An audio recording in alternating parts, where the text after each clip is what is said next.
bem, meus irmãos, mais uma vez, esse dia Deus nos proporciona a bênção e nos concede o privilégio de estarmos juntos mais uma vez para cantar louvores ao seu nome, lermos a sua palavra e recebermos a instrução da mesma.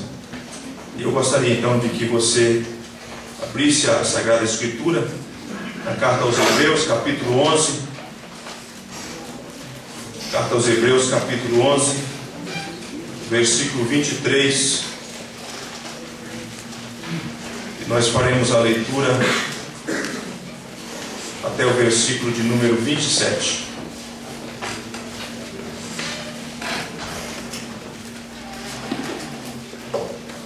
A palavra do Senhor diz assim: pela fé Moisés, apenas nascido, foi ocultado por seus pais durante 3 meses, porque viram que a criança era formosa. Também não ficaram amedrontados pelo decreto do rei. Pela fé, Moisés, quando já homem feito, recusou ser chamado filho da filha de Faraó, preferindo ser maltratado junto com o povo de Deus a usufruir prazeres transitórios do pecado. Grife aí, olha essa expressão: prazeres transitórios do pecado. Porquanto considerou o opróbrio de Cristo por maiores riquezas do que os tesouros do Egito, porque contemplava o galardão.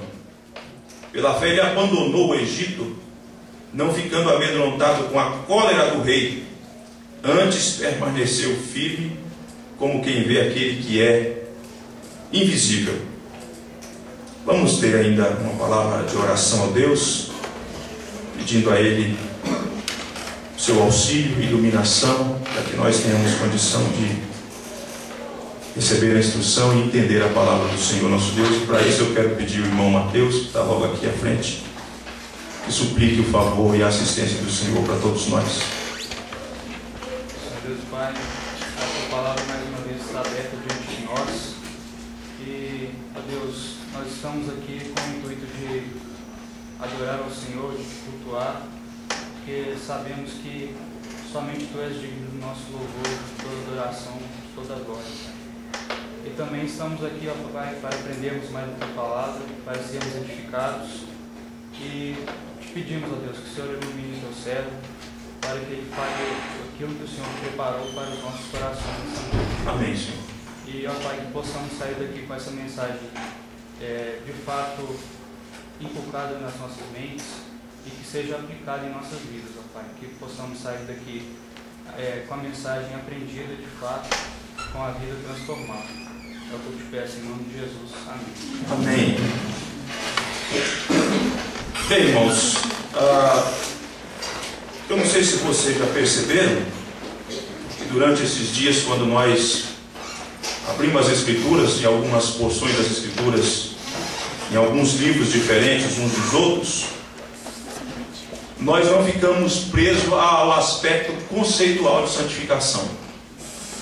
Nós começamos no primeiro momento falando da santificação, da necessidade do convencimento do nosso entendimento, do nosso intelecto, para que ocorra essa transformação, para que nós evidenciemos aquilo que nós já somos. Porque é possível que em algum momento, na nossa peregrinação, na nossa caminhada, isso não fique evidenciado. Depois nós usamos um exemplo daqueles jovens que influenciaram a sua geração, olhando então para o capítulo de Daniel, e hoje de manhã nós olhamos o capítulo 7 de Josué, falando então dos perigos de não levar a instrução de Deus a sério, das consequências que isso traz, e da necessidade de voltar-se para Deus e remover aquilo que não agrada ao Senhor nosso Deus, das nossas vidas e do nosso meio. E nesse texto então, nós vamos explorá-lo, extraindo algumas lições então, olhando para o exemplo de Moisés então, nesse texto. Mas dizendo que é necessário e a gente precisa ter o cuidado para não ficar tentando atingir o comportamento. Porque às vezes quando a gente vai falar da santificação, dessa necessidade de viver uma vida consagrada para Deus, a gente fica querendo atingir o externo, e então a gente tem um trabalhão e não consegue êxito. E quando nós então trabalhamos então a nossa forma de pensar, aí a gente, pela graça de Deus, conseguiremos então triunfos maravilhosos. Mas é importante dizer também que uma vez que a nossa mente esteja convencida, claro, essa santificação vai ser evidenciada para que os outros percebam frutos disso, dessa vida com Deus, dessa vida consagrada a Deus, dessa vivência em que glorifique o nome do Senhor. Então isso é importante também. Não podemos nem ficar presos a um lado e nem ao outro. Os extremos são perigosos. Então, precisamos trabalhar isso para demonstrar de como viver. E digo ainda que eu trabalhei esse capítulo 11 em uma das nossas congregações de Vitória, e também algumas vezes na primeira igreja, e eu apelidei a fé destes personagens para trabalhar esse capítulo. Então, por exemplo, só para você ter uma ideia, a fé de Abel eu falei que é a fé que oferece o melhor para Deus. A de Noé é a fé que acata a instrução divina diante de uma situação totalmente atípica. A fé de Abraão é a fé que obedece. Deus fala, sai do meio da tua parentela, e ele então obedece a Deus e sai do meio da parentela. E ele vai para uma terra que não conhece, mas ele sabe quem está segurando na mão dele, quem está conduzindo para que ele chegue lá. Então fui apelidando. E Moisés, eu tinha falado que é uma fé ousada, mas hoje eu estou usando ali, ouse ser firme. Ouse ser firme. Eu estava até conversando com o Mateus, ele me falou de um livro, até me perguntou se a minha fala no capítulo 1 de Daniel, se eu tinha conhecimento do livro. Eu não tinha conhecimento, eu tinha conhecimento de ouvir falar. E fiquei muito interessado, Mateus, em lê-lo. Assim que tiver a oportunidade, quero lê-lo. Então tinha muita coisa, né, parecida do que ele já tinha falado então nesse livro. Mas então, depois disso, estou até usando aqui esse tema, me parece que é o tema do livro, né? O título do livro, ouse ser firme. Muito bem, então esse Moisés, então você que conhece a história de Moisés, você sabe que Moisés nasceu num momento crítico, num momento muito difícil. Havia o decreto do rei do genocídio, e a lei, então, é como se no nosso contexto de repente surgisse aí a aprovação do aborto e etc. E ele nasce nesse contexto. E a fé da mãe dele, visto que ele corria risco de morte, ela resolveu ocultar o menino. É uma fé corajosa. E ela então fez. Depois vocês sabem que ela teve aquela estratégia de colocar o menino depois de 3 meses num cestinho no rio, e pediu para que Miriam ficasse de trás, né, do mato, olhando, observando, até que o cestinho chegasse naquele destino no qual ela tinha planejado. E já combinado com Miriam, ela é uma mulher sábia, inteligente. E então, quando o menino chega ali, a filha de Faraó, a irmã de Faraó, pede para que pegue, para que veja o que está acontecendo, e então vê que é um bebê, e ela então resolve adotá-lo, e Miriam aparece então, e fala, eu tenho uma pessoa para cuidar do neném. A mãe do neném, né, vai amamentar, vai continuar fazendo o bebê ali dormir nos seus braços. E assim então, Moisés então foi acolhido diante dessa situação. Moisés é um milagre de Deus, de uma ação protetora de Deus, providencial de Deus.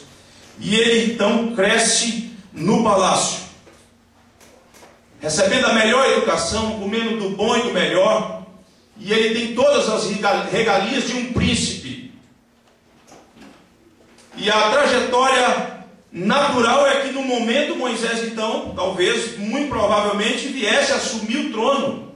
Ele estava naquele contexto que ia propiciar para ele esse privilégio, nessa vivência ali no palácio e com o Faraó.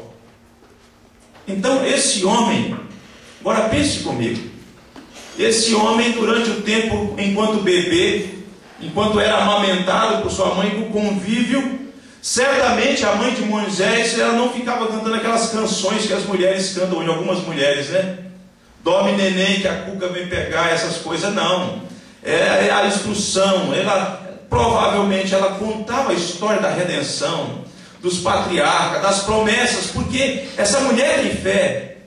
Ela sabe acerca do Deus de Israel, ela sabe acerca do Deus de Abraão, de Isaac e Jacó, e ela trabalha com o menino esse tempo todo. Depois, claro, ele então depois é tirado circunstancialmente do seu convívio, mas ele recebeu a instrução. E é por conta disso que o texto vai dizer que, pela fé, Moisés, quando já homem, veja só, agora já um homem, já um rapaz, ele então está diante de algumas decisões, ele precisa tomar algumas decisões. Ele não pode comprometer aquilo que ele é, aquilo que ele recebeu, e ele está convencido do que ele deve fazer, de qual caminho a seguir, de como se posicionar. E aí, você que está com a sua Bíblia aberta, você vai perceber então que a ousadia da fé desse homem, da firmeza de Moisés diante de tudo isso, de toda essa estrutura, de tudo aquilo que ele vivenciou, é uma fé ousada e firme, corajosa, para fazer o que ele fez. Isso envolve esse aspecto de santificação. Agora, note bem, a gente pensa que às vezes a gente fala de uma doutrina, de um ensinamento bíblico, a gente pensa que ele está divorciado do outro. Não está separado, porque não é possível viver uma vida santa sem que tenha fé.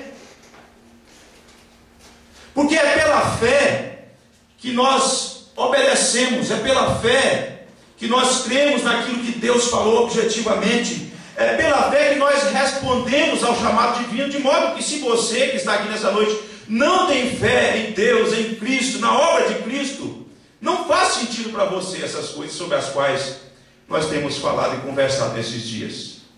É por isso que o tempo todo, no capítulo 11 aos Hebreus, o texto começa usando essa expressão: pela fé fulano fez isso. Veja que é uma mesma fé, da mesma natureza, mas manifesta de modo diferente de